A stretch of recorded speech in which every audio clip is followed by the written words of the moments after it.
Hey there, Nameless Nerds, and welcome back to Mondays with Justin.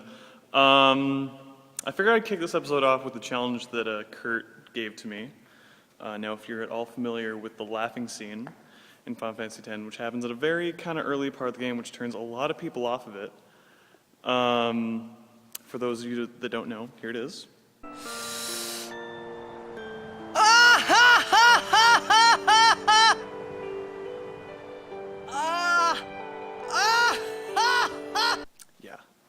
So Curtis, you challenged me to reenact that laugh, okay? Okay.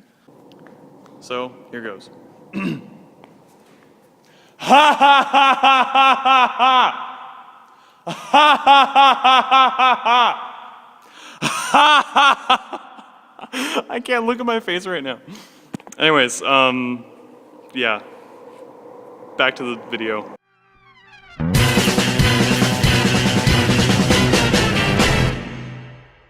Hey guys, welcome back to yet another Monday with Justin. Again, your host Justin. Sorry about last week, everything just got kind of crazy. Boom. So what's new in the life of me? Well, as you saw in that video, I was actually on set on Arrow, but I didn't show you guys anything that break NDA, so I don't want to say screw you to my bosses because they're actually pretty cool. Actually, speaking of working on Arrow, guess who's quitting his job at Chopper so that way I can work full time?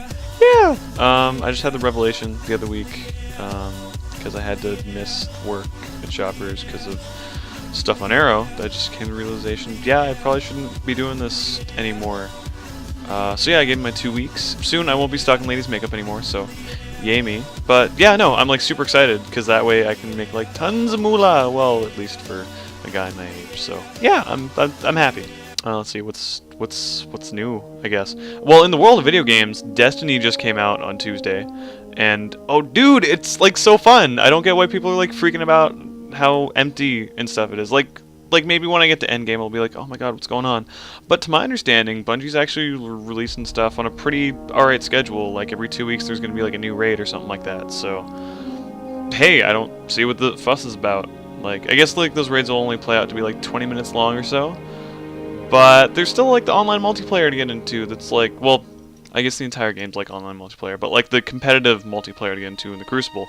So, I don't know, if you look at the main game as being a single player game and the Crucible being the multiplayer, it's basically the same length as Halo, so like I don't get why people are getting so worked up about it, but either way, I think it's awesome so far. I'll have more in-depth kind of perspective on it as the weeks go on.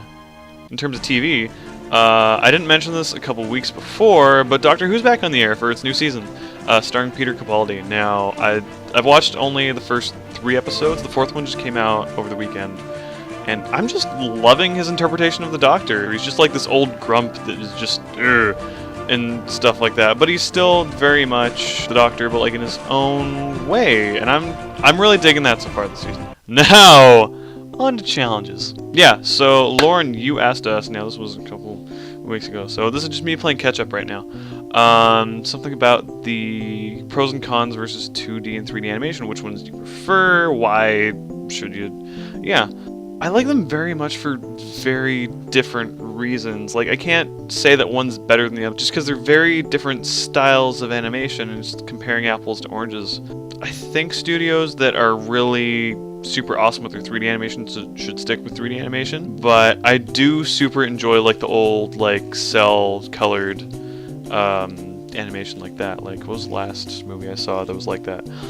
I guess Princess and the Frog. I thought it was absolutely beautiful and amazing and stunning, but I can say the same thing about Frozen, which is a 3D animation. So I'm not going to say that one's better than the other, but they're two very different techniques that I both love when they're done amazing, right? Now, Zach, you said to reenact a Shakespeare scene with you playing all the characters, so joke's on you, I'm gonna do Puck's speech.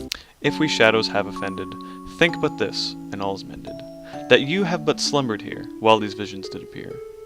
And this weak and idle theme, no more yielding but a dream, gentles do not reprehend, if you pardon, we will mend. And as I am an honest Puck, if we have unuttered luck, now to escape the serpent's tongue, we will make amends ere long, else the Puck a liar call. So good night unto you all. Give me your hands, if we be friends, and Robin shall restore amends. Yeah, no, I can't. No, I don't have it memorized because high school, memory's gone. But yeah, so there's your scene. I played all the characters. Aha! Okay, Curtis, you asked us if you could only watch one sitcom for the rest of your life, what would it be and why? Originally I wanted to say Community because, like, Community is my favorite sitcom because, oh my god! I don't know, the writing's just, like, super top-notch, the actors are great, the stories are just hilarious, the characters are just insanely well written. I just love the show and every facet of it. Now, I would say that one, but really I'd probably pick Seinfeld just because of the amount of content. But also, the characters are timeless. Like, they're still running Seinfeld on the air because it's still freaking funny. Even though, if you go into it without having ever watched Seinfeld, you'll be like, wait a second, that seemed familiar. They probably stole it from another thing, but then you realize, no, Seinfeld made most of those jokes first. So, whatever. And Erik, you asked us to ask you a book question. Now, I'm not actually going to ask you something about, like, oh yeah, like, what's your favorite book or whatever like that, because people are going to ask you that. But instead, I would like you to read for us in your sexiest, manliest... Actually, no, I'm not going to say manliest. I'm just going to say sexiest and leave it to interpretation. In your sexiest voice, can you read us a passage from 50 Shades of Grey? Now, I don't expect you to have the book, but if you do, hey, that's awesome. Or, like, pirate it somewhere. Actually, if you could do that one bit by Gilbert Gottfried that he read, and do it in your sexiest voice, that is my challenge to you. Anyways, that has been Mondays with Justin. And actually for my challenge to all you guys this week, just because, hey, I'm loving the new season of Doctor Who.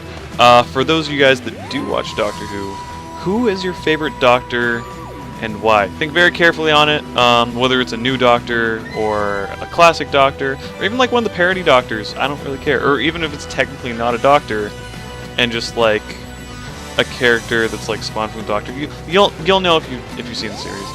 But anyways, that has been yet another Monday with Justin. Have a good rest of the week, guys.